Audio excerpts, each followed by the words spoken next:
Hi, everybody. My name is John DePietro.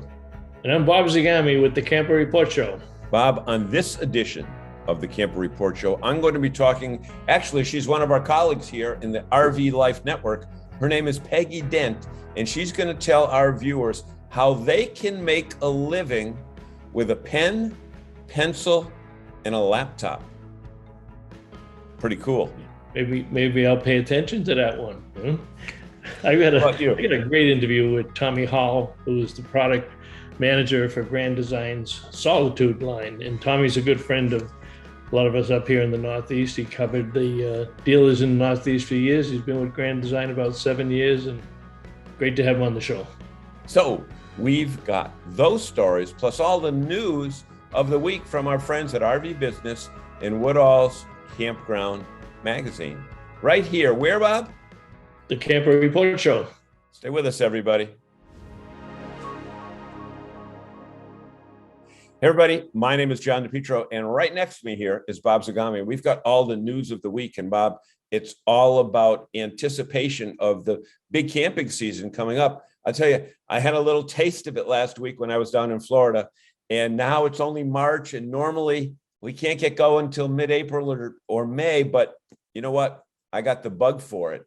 But, and there's a big but, because what was there? 600,000 units sold last year. They expect 600,000 more this year, right? Yeah. Something like that. Yeah. Okay. Yeah. Well, you know what? Campground space is going to be a little bit tighter, and so tight that there is a new program this year in several of the major national parks, and it is called a timed entry pass. So say, for example, you're up in the great state of Maine, and it's a Saturday morning, and you say, well, there's a sign for Acadia. Let's go right in. Can't do that anymore this year. From May to October, there's a new test program that you're going to have to make a reservation beforehand, and it's going to tell you what time of day. It'll give you like a 2-hour window that you can enter the park. Now, they're not going to throw you out. They're just going to control a little bit as to when people come in, because the government says, and the National Park Service says, that they want to make the best use of the time of day and not overcrowd parks so that we have everybody coming at one time. What do you think of that idea? Well, I think it's a good idea. And one of the things is, in the environment that we're in right now, every business is having trouble hiring people, and they probably don't have enough staff, even at the national parks. So to reduce the demand periods, the high demand periods, go to some type of entry system like this, and it will even out the traffic and make it a little bit more palatable for everybody, because you don't want to show up when 50 other people are standing in line. Because don't forget, a lot of our national parks are old. They haven't invested in the infrastructure yet. The roads are narrow. You don't have a lot of places to turn around, and you get bogged down. It actually creates safety situations that could be troublesome. Well, I've been through Yellowstone, and those roads are not designed for two 40-foot Class A units to pass each other in opposite directions. That's one thing. But, this is a pilot program. And if you already have a campground reservation, you can go in anytime during the day. I think the check-in is, 3 or 4 o'clock in the afternoon. But if you're just driving through the area and you want to go in, number one, you have to pay the $35 entry fee, again, depending upon the park. Plus, there's a $2 reservation fee now. Again, recreation.gov is where you want to go. Keep in mind that it's only a pilot program. They will assess the data at the end of the year and see if that's going on. That's for national parks right now. National parks, right. We don't know if any states have adopted this, but you know what? Everybody's going to be watching. It's kind of like the airplane. You got to get on the plane, but they say, okay, we're loading group D, we're loading group C, we're loading group B. They don't say, okay, there's 300 seats on the plane, go find it all at once. And speaking of that, the other thing campers are going to start seeing this year more than they have in the past is what we call demand pricing, which the airlines have used for years, the rental companies, the hotels. you pay what the demand is at that time. So Exactly. you might pay $100 a night, and I wait till the last minute. I may pay $200 a night.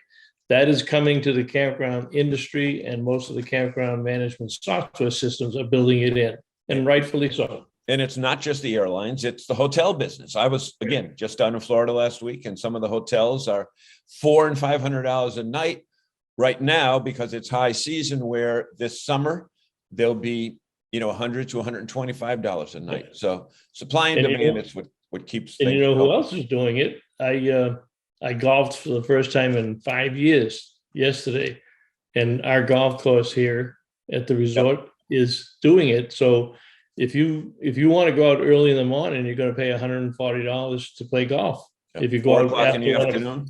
1 o'clock, $70. Yep, exactly. So depends on what your budget is, but Yeah. I'm So not paying 100.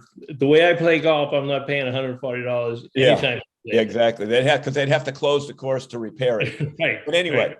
along those same lines, once the campgrounds fill up or occupancy is very high, there are several other options. And one of the options that we're very familiar with, in fact, I just used their service last Monday night down in Georgia, is our friends at Harvest Host.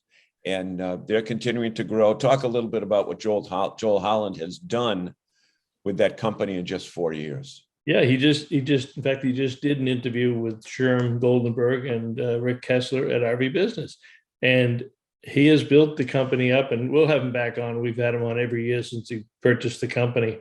We'll have him back on our shows, but they are up to 220,000 members now, and they have 3,000 host locations in Harvest Host, and he bought Boondockers Welcome last year, so they have another 3,000 at Boondockers Welcome, which he had a good way of explaining it. Harvest Host is commercial ventures, small business operations. Yep. Boondockers Welcome is private property from individuals, so you park in somebody's driveway.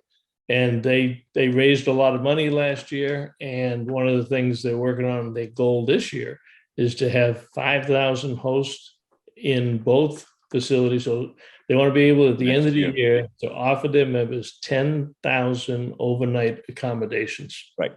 So let's be very clear here when we say they've got 220,000 members. That might think, oh, well, why should I buy a membership? I'm never going to find the space.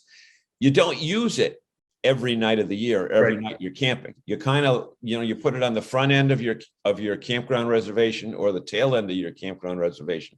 But one thing that Joel said, and I respect him for this, is that we don't let the membership get out of hand so that we don't have the facility, so that if they have to call 5 places, he doesn't want to do that. He wants to be, within, you can go a half hour and find another one. You don't have to go 6 hours to find another one.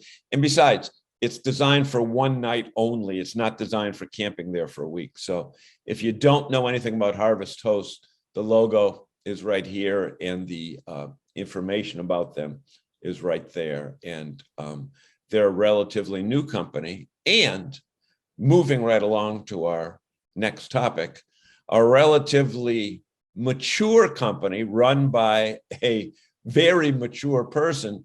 Russo's RV in Massachusetts is run by a 90-year-old gentleman, Leo Russo, who you know personally. Tell us about his company. Leo is everybody's grandfather. He's just one of those guys that you want to take him home to dinner. I've known Leo for probably almost 40 years now, but he just celebrated his 90th birthday. He still runs the dealership. He's there most of the time. He loves the industry. He's the largest the longest running Rockwood dealer in New England. And they've got an RV rental business. They sell mostly trailers. And we were able to see the story today that RV Business did on him. They picked up the story and they did a nice little interview article with him. So congratulations, Leo Russo. He's a great friend of the industry. There you go. So folks, we want to thank you for joining us for the news segment. We've got 2 great stories coming up right here on the Camper Report Show. Stay with us, everybody. Mike here from RV Blogger. Don't waste hundreds of dollars on an external GPS for your RV. All you need to do is download the RV Life app right onto your phone. This app is so cool. It has RV GPS built right into it. So you can load all the specific measurements and weights for your RV. It'll give you directions safe for your RV to follow. And by the way, if you have RV Trip Wizard, directions for your trips upload into this GPS automatically. All right, welcome back, everybody, to Camper Report Show. And my guest today is good friend Tommy Hall, product manager for Grand Design RV and Solitude and S-Class products. Tommy, you've done well in the RV industry, and you're kind of having a real nice run here with Grand Design. Tell us what you do and what's interesting out there these days. Yeah, so I've been with Grand Design for, I think it's going on 7 years now. 6 going on 7 years. And recently, the last 7 months, I changed from being the director of marketing to Solitude product manager. So I oversee the Solitude luxury line of fifth wheels along with the S-Class. We have 5 different product managers here. I'm one of them that covers that brand. And really, my day-to-day is, overseeing the product, having dialogue with the plant and sales teams, and kind of acting as a kind of a sales manager / product manager within that role. So it's really fun. I feel good to be back in the product side and the sales side, and talking to dealers and talking to customers, and coming from the marketing side and the sales side. It really, I think it really played a role in helping me feel comfortable and making it all work out. So happy to be doing it and happy to be here talking to you. Well, Grand Design's great history from the day Don and Bill and Ron put the shovel in the ground.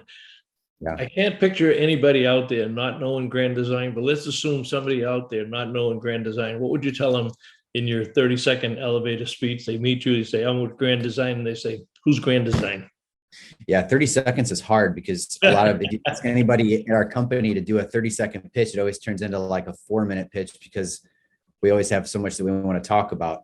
But if I could quickly, meet someone in an elevator and talk to them about Grand Design, it's simple. It's, whether they've owned an RV in the past, whether that's their first time experiencing the lifestyle. Grand Design is a company that puts the customer first and the customer relationship first. Everything that we do based on the needs of the customer. Our motto from day one is, we strive for customers for life. Like I said, whether it's their first Grand Design or their third or fourth, everything we do is customer based, customer centric. From day one, we never said that we wanted to be the biggest. We wanted to be the best. And, you take into consideration the money that we put back into our quality processes, the time that we spend on product development and product innovation. I think all of those things play a role in our success. And, since 2013, we're relatively a young company, but we've grown and we're the fastest growing company in the industry. And we're proud of the things we're doing. And to us, it's simple. Care about your relationship with your customers and care about your relationship with your dealers and do things the right way. And I think, that's simple math to keeping customers coming back and happy. Yep. And Solitude is one of the top selling fifth wheels in the industry today. And it was the very first product that the team rolled out when they started the company. Yeah, a 269. It was a Solitude was the first brand. It is the flagship brand. It looked a lot different then than what it does now. And it's funny how things have changed over the last handful of years. But everything still remains the same. It's the same story for our company. It's the same story that we tell our dealers every time and our customers every time we get together. And, we don't change it. I mean, it's, why would you change the ingredients in something that's working really well and people are enjoying? So let's just try to keep it going and right things. I think you're right. And you do 2 things that are, I won't say they're exclusive, but they're certainly unique, and you pioneered them in several different ways here in the industry. One is your dealers have to sell each product line, so you have less dealers. So I want you to cover that And then also your inspection before the dealers ever get the unit, before the customers ever take delivery, the extra steps that Grand Design takes. So yeah, there's a couple of great things that you touched on. So our PDI, our pre-delivery inspection process, is something that we have done the same way since day one. Now the inspections have grown. So we are over. So before our product, whether it's, a Transcend or a Solitude or a Momentum or any one of our products, before they leave our facility, they go through a 300 plus point inspection. And that's not on the production line. That is separate from the production line in a different area, that doesn't report back to the plant. That actually reports back to Don Clark and the heads of our company. To us, that's important. That's an extra expense to a lot of companies, but to us, it's worth it because we're ensuring that we're putting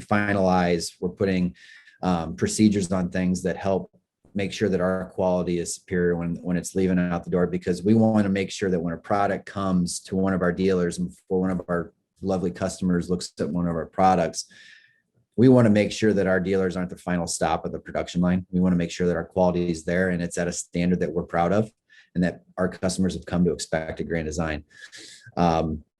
So that's one big thing. And then a couple of the other things that we do different here at Grand Design is our dealer base. So we have one dealer per market and they carry all of our brands. And along with that, we don't have clone brands. So we don't have a Solitude and then a similar product with just a different name and maybe a different color. We offer 5 brands across a few different segments. And that's it. And every dealer carries all products for us. So it's really, a customer has the ability to go to one of our dealers and see everything that we have to offer in one spot. And they're not going to have to fight themselves going across the street and getting confused and kind of, maybe confusing themselves on seeing a couple different things with just different colors and names. So we try to make it easy on our customers. We try to build the best product possible in those 5 brands to really hit a quality segment that our customers can appreciate. Yeah, that's been a hallmark of it. And certainly from a dealer standpoint, our dealers in New England that carry the product, love the product. They've carried it for a long time. And there's that sense of stability with a product line, the manufacturer. So you don't see Grand Design dealers changing the product line off the lot. Right. And it's nice. I mean, I've had experience with you guys in the Northeast for the better part of 12 years of my career. Right. And, the Northeast is one of those markets where everything is so condensed because you're putting a lot of people into a small area. And our setup really, if you even take the Northeast as an example, is a great setup because everybody knows where their Grand Design dealer's at. They know that they're going to see all the product or have the ability to get their hands on all the product. And all the New England dealers do a great job with the product. I mean, it's a very competitive market, but all of the dealers do a really, really good job. And all of the dealers do a really good job of taking care of their customers. Yep. And from the customer standpoint, you rank high in every consumer survey, but also in the industry survey, the dealer satisfaction index. You've been at the top of the list there since you came out the gate. And speak about how that ties together with everything that you're doing back at the plants, and again to the delivery of that product to the customer. So people think that we build a product and we ship it and then that's it. I mean, that's the kind of the bad rap that this industry gets sometimes from a manufacturing perspective, but it's really a whole lot more than that. I mean, our scores, our DSI award scores that we've gotten every single year and we've ranked at the top, it really has a lot to do with not only quality products, but the relationship that we try to have with our customers. Taking in their feedback, trying to implement their feedback towards our products when we go and change them, but also servicing our dealers. So it kind of comes threefold: product, customer, and dealer. We don't just try to ship product to a dealer and then, hey, Mr. Dealer, good luck trying to sell this. We ship them the product. We make sure that we play a role in trying to stay in dialogue with service side parts. We try to make it a complete, I guess you could say, relationship in that, we don't want it to be one-sided. And I think, if you combine our quality and the way that we try to establish our relationships with our dealers, I think that's the reason we've had so much success with those DSI awards. Yep. And speaking about customers, most manufacturers have an annual rally. I know you do. It takes about 24 hours for you guys to sell it out. So Less than that. Yeah. yeah, I kidded with Don Clark the first time he did it. It was like a rock star. It sold out faster than some of these rock bands when they tell you that the tickets are going to go on sale. What do you have planned this year? So last year it was kind of crazy. I think people were coming, out of the COVID shutdown. I don't know what you want to call it anymore. Who knows? I think it sold out in like 11 minutes or something like that. Something just crazy. And really, I wish, we do it at the Elkhart County Fairgrounds, and it's so crazy how, a few years ago, that was a great spot for it. And then they do such an awesome job. They roll out the red carpet for us. They really make it an inviting thing. Yeah. But it's like, we could almost take a space that's double that size now. I mean, we just have so many people that want to come be a part of the rally. And, I think we wish we could invite everybody.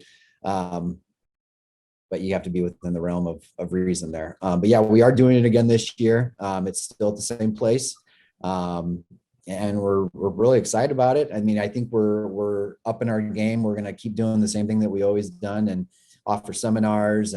But this is more about getting Grand Design owners together that love Grand Design and love their products and sharing good stories and trying to keep these people happy in the family. Well, it's a great success story. And I remember when Don and Bill and Ron stood up at the stage in Louisville with just a rendering of what the first Grand Design trailer was going to look like. And here you are now, one of the leaders in the industry. So our guest this morning has been Tommy Hall, product manager for the Solitude product line at Grand Design RV. And Tommy, I want to thank you for joining us, and we'll see you down the road, and maybe we'll catch up to you in Elkhart. Absolutely. It's always good spending time with you, Bob, and all you guys up there in the Northeast. And I really appreciate the time. Thank you. Bye now. I'm Jesse from Outsiders Calling, and I love adventurous family travel with my wife Jenny and our son Tucker. For over 3 years, we've RV'd across the U.S. and Mexico, and it's tough to find places that meet all our needs. Now we plan our trips with the RV Trip Wizard. Pull it up in the RV Life app, select it, and go. It helps us discover amazing new places to grow together as a family. RV Trip Wizard with the RV Life app is an awesome trip planning combination. You can get both for one low annual price. Check out rvlife.com to learn more.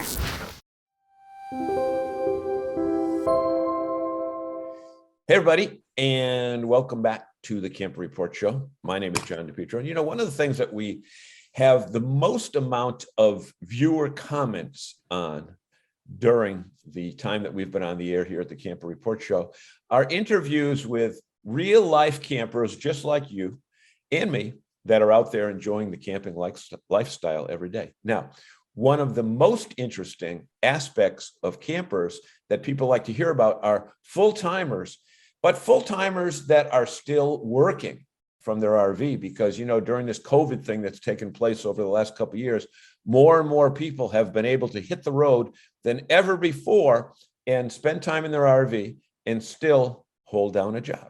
And one of the people that fits that category is joining us right now. And let's give a fine Camper Report Show welcome to our colleague, our RV Life colleague. Her name is Peggy Dent. And did I get that right? I did. I get it right. Always nice to check your notes before you start. But Peggy, welcome to the Camper Report Show for the first time. Well, thank you, John. It's nice to be here. I've seen your show before and I enjoy it. It's got a lot of good information, so I'm looking forward to this. And you know what? I have read your articles on RV Life on the Camper Report, not the Camper Report Show, but the Camper Report, not to confuse our audience anymore. And I have said that the way this person writes is like being a musical artist, because the best writers, their words aren't words, they're lyrics to a song. And I've read the stuff that you've done, a lot of it, what you've done. And I've said, I've got to have her on the show. And through the magic of me being in the Northwest and you being in the Northwest, actually, that's the virtual magic, right, Peggy? Because I am in snow-covered Massachusetts and you're in ice-covered North Carolina as we speak, but our virtual backgrounds allow us to to be where we aren't.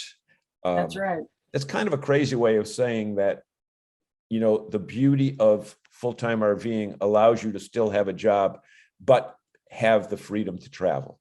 Right. So Yeah, that was a big concern when we first started. It's like, well, how are we going to pay for this trip? So yeah, and a lot of people have that concern. How do you pay for this?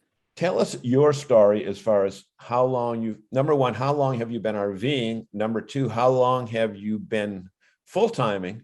And then we'll talk about writing, which is your artistic skill. And what I want you to do is share your ideas with other RVers that might have similar talents and how they can go about monetizing them.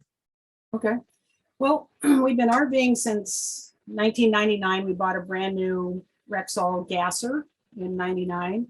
And we had a business at the time, so we had to stay close to our business. So we traveled around the Northwest, 120,000 miles. And this was before safe RV GPS and camper reviews and all of the tools that we have now. I mean, we had a big book and a paper map, and trying to take on San Francisco with a paper map at night is not a good idea in a Class A motorhome. But anyway, so we traveled around in a Class A motorhome for a long time. And we kind of thought, well, it'd be fun to go full time, get out on the road and see the bigger part of the country instead of just staying in the Northwest. But there was always a challenge of how do you pay for that? And excuse me, in 2008, we had a printing business. And in 2008, we shut down the actual production side of that business and started being brokers. And I started as a print broker originally. That's how I got into that. So we went back to being brokers, which is something you can do without presses.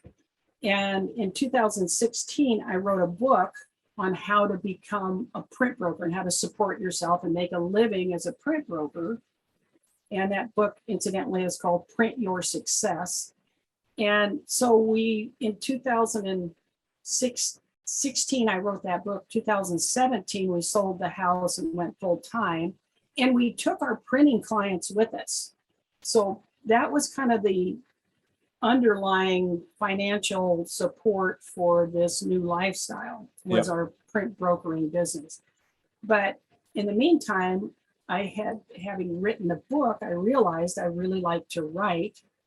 So I thought, well, why don't I do some writing out here? In the other half of this picture, as a print business, you have to be graphically astute. And my partner is a graphic artist and does web designs and that sort of thing. And we still do that.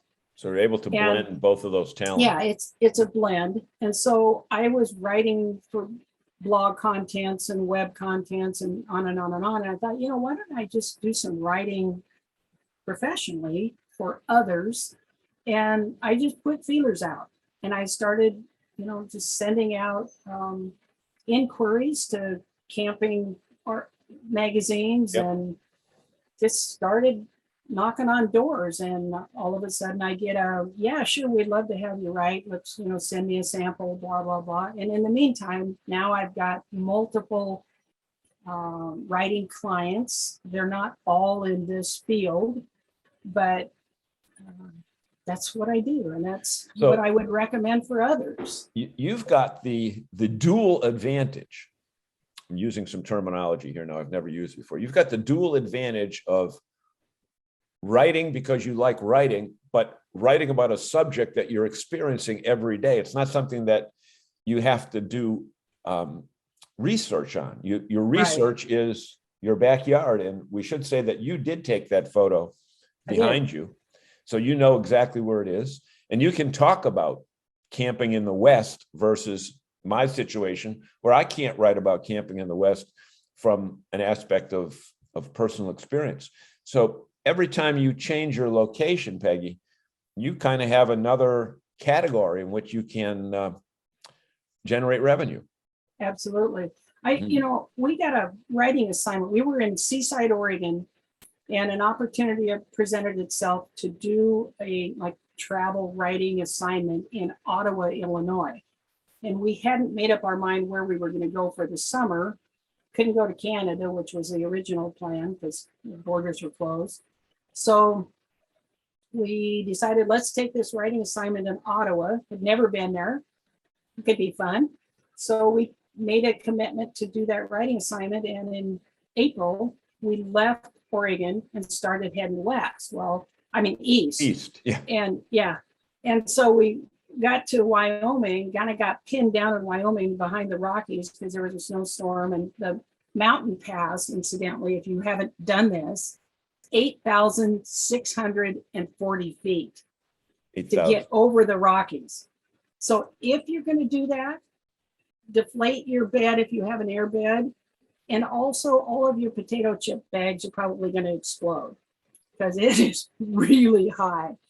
Anyway, so there was a snowstorm up there, and we thought we are not going to slide this big Class A motorhome down through the pass. Right. So we got pinned down there, and which was great because Wyoming is absolutely gorgeous. Big sky country, right? Oh, it's just so wild, and there's so much history there. It's we fell in love with it.